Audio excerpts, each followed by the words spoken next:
আসসালামু আলাইকুম। সবাইকে স্বাগত জানাচ্ছি আমার দেশ টপ নিউজে। সঙ্গে আছি তামান্না মিনহাজ। আমাদের আজকের টপ নিউজের প্রধান শিরোনামগুলো জানিয়ে দিচ্ছি শুরুতেই। নির্বাচনে অংশ নিতে পারবে না ফ্যাসিবাদী দল আওয়ামী লীগ। উপজেলা বিএনপি নির্বাচনে ব্যালট বাক্স ছিনতাই।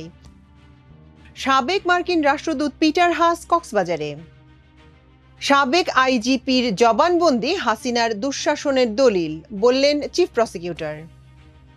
মহেশখালী মাতারবাড়িতে নতুন শহরের জন্ম হবে বললেন প্রধান উপদেষ্টা।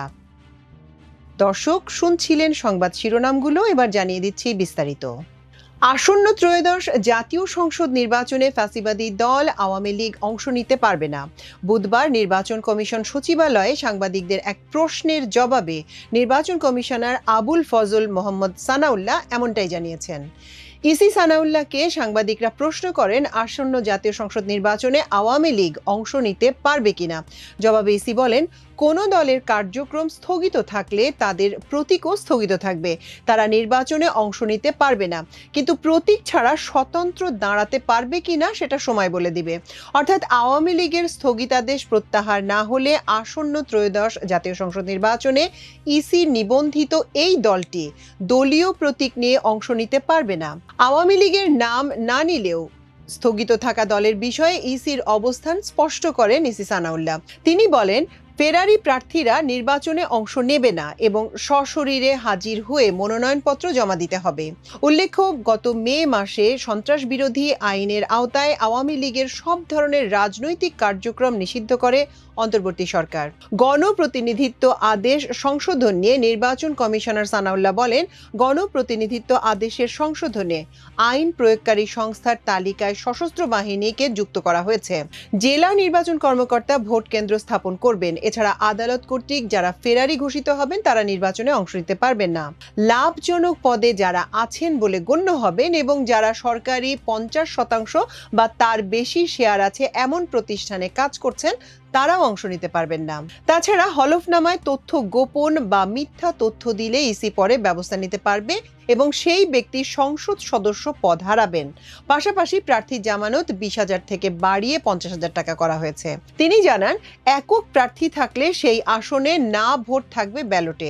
জোটবদ্ধভাবে নির্বাচন করলেও প্রার্থীরা নিজ নিজ দলের প্রতীকে নির্বাচন করবেন। ইভিএম সংক্রান্ত সব বিধান বাতিল করা হয়েছে। এছাড়া মিডিয়ার ব্যক্তিত্বরা ভোট গণনায় থাকতে পারবেন। পাশাপাশি নির্বাচনী পোস্টার বাতিল করা হয়েছে। সোশ্যাল মিডিয়া ব্যবহার করে আচরণবিধি ভঙ্গ করা হয় এমন কিছু করা যাবে না। এছাড়া কার্যক্রম নিষিদ্ধ কোনো রাজনৈতিক দলের নিবন্ধন স্থগিত থাকবে ও প্রতীক সংরক্ষিত থাকবে। ভোট শব্দ কিছু স্থানে ছিল, এগুলো নির্বাচন করা হয়েছে। পিরোজপুর সদর উপজেলা বিএনপির দ্বিবার্ষিক কাউন্সিলের পর ভোট গ্রহণ শেষে গণনার সময় ব্যালট বাক্স ছিনতাইয়ের ঘটনা ঘটেছে। এই ঘটনার পর নির্বাচনের ফলাফল স্থগিত করা হয়েছে। মঙ্গলবার রাতে শহরের শিল্পকলা একাডেমিতে এ ঘটনা ঘটে। ভোট গণনার সময় সেখানে উপস্থিত ব্যক্তিরা জানান, বিকেলে সুষ্ঠুভাবে সদর উপজেলার 7টি ইউনিয়নের 497 জন কাউন্সিলরের মধ্যে 482 জন ভোট দেন। কিন্তু হঠাৎ করে হট্টগোল ও হাতাহাতির কারণে কাউন্সিল পণ্ড হয়ে যায়। হাতাহাতির ঘটনায় 2 জন নেতা সহ কয়েকজন আহত হয়েছেন বলে জানা গেলেও এ ব্যাপারে নিশ্চিত করে কেউ কিছু বলতে পারেনি। এই ঘটনার পর জেলা শহরে উত্তেজনা বিরাজ করছে। যে কোনো অপ্রীতিকর পরিস্থিতি এড়াতে শহরে পুলিশ মোতায়েন ও টহল জোরদার করা হয়েছে। পিরোজপুর জেলা বিএনপি সহ সব স্তরের কাউন্সিল সম্পন্ন করার জন্য কেন্দ্র থেকে বন ও পরিবেশ বিষয়ক সহ সম্পাদক কাজী রওনাকুল ইসলাম টিপুকে দায়িত্ব দেওয়া হয়েছে। তিনি জানান, মঙ্গলবার সকাল 11টায় জেলা শিল্পকলা একাডেমি মিলনায়তনে সদর উপজেলা বিএনপি সম্মেলনের কার্যক্রম শুরু হয়। সভাপতি ও সাধারণ সম্পাদক সহ 5টি পদে বিকেল থেকে ভোট গ্রহণ শুরু হয়ে রাত 8টার দিকে শেষ হয়। সাংগঠনিক সম্পাদক পদে ভোট গণনা শেষে হঠাৎ করে একটা হট্টগোল শুরু হয়। কে বা কারা এই ঘটনা ঘটিয়েছে তা তিনি বলতে পারবেন না বলে জানান। তিনি আরও জানান যে ব্যালট বাক্স ছিনিয়ে নেয়ার কোনো ঘটনা ঘটেনি। তবে তিনি বলেন, কাউন্সিল চলাকালে এমন একটি ঘটনা ঘটায় তিনি কেন্দ্রকে বিষয়টি অবহিত করেছেন। এ বিষয়ে পিরোজপুর সদর থানার ভারপ্রাপ্ত কর্মকর্তা রবিউল ইসলাম জানান, পিরোজপুর সদর উপজেলা বিএনপি সম্মেলন ছিল, গন্ডগোলের কারণে কাউন্সিল পণ্ড হয়ে যায়। তবে কোনো রকম দুর্ঘটনা ঘটেনি। সবকিছু পুলিশের নিয়ন্ত্রণে রয়েছে। শহরে পুলিশ মোতায়েন সহ টহল চলছে। সাবেক মার্কিন রাষ্ট্রদূত পিটার ডি হাস এখন কক্সবাজারে। আজ সকাল 9:30টার দিকে ইউএস বাংলা এয়ারলাইন্সের একটি ফ্লাইট যোগে কক্সবাজার বিমানবন্দরে পৌঁছেন তিনি। তার সঙ্গে আরও 2 ব্যক্তি রয়েছেন। তারা হলেন KM আতিকুল ইসলাম ও মোহাম্মদ হাবিবুর রহমান ভুইয়া। এই 2 ব্যক্তির প্রাতিষ্ঠানিক কোনো পরিচয় পাওয়া যায়নি। সংশ্লিষ্ট সূত্র জানিয়েছে 3 জনই বিমানবন্দর থেকে কক্সবাজার শহরের নুনিয়ার চরস্থ BIWT এর ঘাট থেকে স্পিডবোট যোগে মহেশখালীতে যান।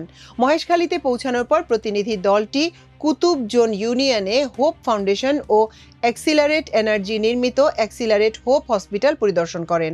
এদিন বেলা 11টায় হোপ হসপিটালে প্রতিনিধি দলটি পৌঁছান বলে নিশ্চিত করেছেন মহেশখালী থানার ওসি মোহাম্মদ মঞ্জুরুল হক। এ সময় hope foundation Bangladesh country director তাকে অভ্যর্থনা জানান। পরে তিনি হোপ হসপিটালের সার্বিক বিষয়ে খোঁজখবর নেন। তিনি এক্সিলারেটর LNG টার্মিনাল ও হোপ যৌথ প্রযোজনায় কুতুব জমে হাসপাতাল পরিদর্শন ও বৃক্ষরোপণ কর্মসূচিতে যোগ দেন। এ সময় সংশ্লিষ্ট হোপ ফাউন্ডেশনের কর্মকর্তারা উপস্থিত ছিলেন। ওই কর্মসূচি শেষে প্রতিনিধি দলটি বড় মহেশখালী আরও কর্মসূচিতে অংশ নিতে গেছেন।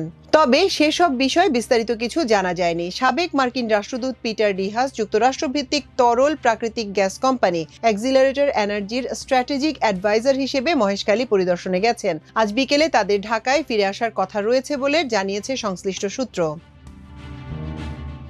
মানবতা বিরোধী অপরাধের মামলায় রাজসাক্ষী হয়ে আন্তর্জাতিক অপরাধ ট্রাইব্যুনালে দেয়া সাবেক আইজিপি চৌধুরী আব্দুল্লাহ আল মামুনের জবানবন্দি শেখ হাসিনার দুঃশাসনের এক অকাট্য দলিল বলে মন্তব্য করেছেন চিফ প্রসিকিউটর মোহাম্মদ তাজুল ইসলাম। জুলাই আগস্টের গণ অভ্যুত্থানে সংঘটিত মানবতা বিরোধী অপরাধে ক্ষমতাচ্যুত প্রধানমন্ত্রী শেখ হাসিনা সহ 3 জনের বিরুদ্ধে হওয়া মানবতা বিরোধী অপরাধের মামলায় বিচারপতি গোলাম মোর্তজা মজুমদারের নেতৃত্বাধীন 3 সদস্যের আন্তর্জাতিক অপরাধ ট্রাইব্যুনাল 1-এ মঙ্গলবার জবানবন্দি দেন চৌধুরী আব্দুল্লাহ আল মামুন। সে সময় তিনি বলেন, 2024 সালের 18ই জুন তৎকালীন স্বরাষ্ট্রমন্ত্রী আসাদুজ্জামান খান কামাল তাকে ফোন করে জানান যে আন্দোলন দমনে সরাসরি প্রাণঘাতী অস্ত্র ব্যবহারের নির্দেশ দিয়েছেন প্রধানমন্ত্রী শেখ হাসিনা। তখন তিনি পুলিশ সদর দপ্তরে ছিলেন এবং তার সামনে ছিলেন তৎকালীন অতিরিক্ত DIG প্রলয় কুমার জোয়ারদার। পরে প্রাণঘাতী অস্ত্র ব্যবহারের এই নির্দেশনা তৎকালীন ঢাকা মহানগর পুলিশের কমিশনার হাবিবুর রহমান সহ সারা দেশে পৌঁছে দেন প্রলয় কুমার। সেদিন থেকেই মারণাস্ত্রের ব্যবহার শুরু হয়। চৌধুরী মামুন আরও জানান, এই মারণাস্ত্র ব্যবহারের বিষয়ে অতি উৎসাহী ছিলেন ডিএমপি সাবেক কমিশনার হাবিবুর ও ডিএমপি সাবেক অতিরিক্ত কমিশনার মোহাম্মদ হারুনুর রশিদ। এক্ষেত্রে সাবেক স্বরাষ্ট্রমন্ত্রী আসাদুজ্জামান খানের নির্দেশ ছিল যে কোনো মূল্যে আন্দোলন দমন করতে হবে। সাবেক আইজিপি তার জবানবন্দিতে বলেন, শেখ হাসিনাকে মারণাস্ত্র ব্যবহারে প্ররোচিত করতে ওবায়দুল কাদের, আসাদুজ্জামান খান, আনিসুল হক, সালমান এফ রহমান, রাশেদ খান মেনন, হাসানুল হক ইনু, জাহাঙ্গীর কবির নানক, মির্জা আজম, ফজলেনু তাপস ও মোহাম্মদ আলী আরাফাত। সাবেক আইজিপির জবানবন্দি দেওয়ার পর চিফ প্রসিকিউটর মোহাম্মদ তাজুল ইসলাম সাংবাদিকদের বলেন, রাজসাক্ষী হওয়া চৌধুরী আব্দুল্লাহ আল মামুন ক্ষমা পাবেন কিনা সেই সিদ্ধান্ত ট্রাইব্যুনাল নেবেন। তিনি নিজের বিবেকের তাড়নায় অপরাধ স্বীকার করেছেন, নিজের পক্ষ থেকে রাজসাক্ষী হওয়ার আবেদন করেছিলেন। তাজুল ইসলাম আরও বলেন, সাবেক আইজিপি ট্রাইব্যুনালে যে সাক্ষ্য দিয়েছেন বিশ্বের কোনো আদালতেই এ সাক্ষ্যকে দুর্বল প্রমাণ করার সুযোগ নেই। এটি একটি অকাট্য, অপ্রতিরোধ্য সাক্ষ্য। এটি শুধু জুলাই আগস্টের ঘটনা নয়, বাংলাদেশে গত 15 বছরে যত গুম খুন হয়েছে তার বিরুদ্ধে অকাট্য দলিল হিসেবেও কাজ করবে। ট্রাইব্যুনালে এই মামলায় প্রসিকিউশনের পক্ষে শুনানি করেন chief prosecutor Mohammad Tajul Islam, prosecutor Mizanul Islam ও প্রসিকিউটর গাজী MH তামিম। সঙ্গে ছিলেন BM সুলতান মাহমুদ, প্রসিকিউটর ফারুক আহমেদ, মইনুল করিম, আব্দুস সাত্তার পালোয়ান সহ অন্যান্য প্রসিকিউটররা। প্রধান উপদেষ্টা অধ্যাপক ডক্টর মোহাম্মদ ইউনূস বলেছেন, মহেশখালী মাতারবাড়িতে শুধু গভীর সমুদ্র বন্দর নয়, গড়ে উঠবে এক নতুন শহর।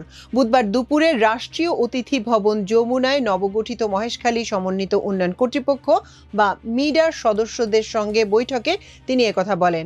বৈঠকের নেতৃত্ব ছিলেন মিডার চেয়ারম্যান চৌধুরী আশিক মাহমুদ বিন হারুন। এ বৈঠকে মহেশখালী মাতারবাড়ি প্রকল্পের উপর একটি প্রেজেন্টেশন দেন মিডার চেয়ারম্যান। মিডার আগামী 4 মাসের কর্মপরিকল্পনা উপস্থাপন করেন তিনি। আশিক চৌধুরী জানান, প্রকল্পটি 3 ধাপে সম্পন্ন হবে। প্রথম ধাপ 2025 থেকে 2030, দ্বিতীয় ধাপ 2030 থেকে 2045 এবং তৃতীয় ধাপ 2045 থেকে 2055 পর্যন্ত। প্রকল্প বাস্তবায়ন হলে প্রায় 25 লাখ লোকের প্রত্যক্ষ ও পরোক্ষ কর্মসংস্থান হবে এবং জিডিপিতে $150 বিলিয়ন যুক্ত হবে বলে তিনি জানান। প্রধান উপদেষ্টা বলেন, শুধু গভীর সমুদ্র বন্দর নয়, আমাদের একটি ব্লু ইকোনমি গড়ে তোলার ভিশন নিয়ে কাজ করতে হবে। ওই এলাকায় শুধু একটি ফ্যাসিলিটেটিং জোন হিসেবে নয়, বরং সেখানে একটি নতুন শহরের জন্ম হবে। সেখান থেকে আমাদের আন্তর্জাতিকভাবে কানেক্টিভিটি তৈরি হবে। সমুদ্রই হবে বিশ্বের পথে আমাদের মহাসড়ক। গভীর সমুদ্র বন্দর নিয়ে গবেষণার উপর বিশেষভাবে জোর দিয়েছেন প্রধান উপদেষ্টা। মহেশখালী অঞ্চলে একটি আন্তর্জাতিক মানের ট্রেনিং ফ্যাসিলিটি গড়ে তোলার ওপরও জোর দেন তিনি। এক্ষেত্রে বিশ্বে যারা বিশেষজ্ঞ আছেন, প্রয়োজনে তাদের কাছ থেকে পরামর্শ ও সহায়তা নেয়ার পরামর্শ দিয়েছেন ডক্টর ইউনূস। দর্শক, আমাদের টপ নিউজের আয়োজন ছিল আজ এ পর্যন্তই। আগামীকাল ইনশাল্লাহ আরেকটি আয়োজন নিয়ে আপনাদের সঙ্গে দেখা হবে। সে পর্যন্ত আল্লাহ আপনাদের সবাইকে ভালো রাখুন, সুস্থ রাখুন। এতক্ষণ সঙ্গে থাকার জন্য অশেষ কৃতজ্ঞতা। আল্লাহ হাফেজ।